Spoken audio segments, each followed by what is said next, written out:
Hello, in this video I'm going to show you how to get rid of focus and other in Outlook.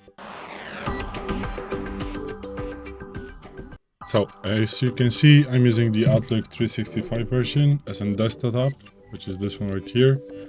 That counts as a part of an Office 365. And if you want to get rid of focus and other, which is right here, and I totally understand that you want to get rid of it, there are two ways to turn it off. So what you want to do is to click on this arrow right here.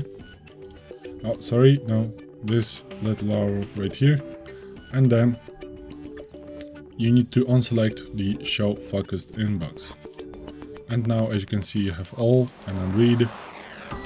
I have all emails read,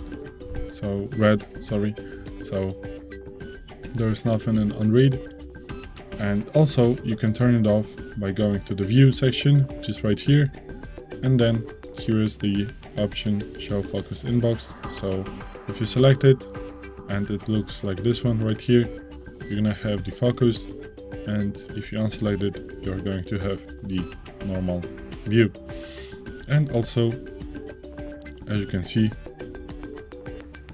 you can here select the sorting, arrange by date, size, subject, type, attachments, and everything right here.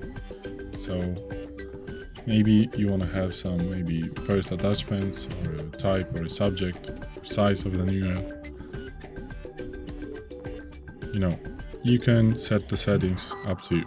So this is it. This is how you can get rid of show focused and other in Outlook. Thanks for watching. I hope this video helped you.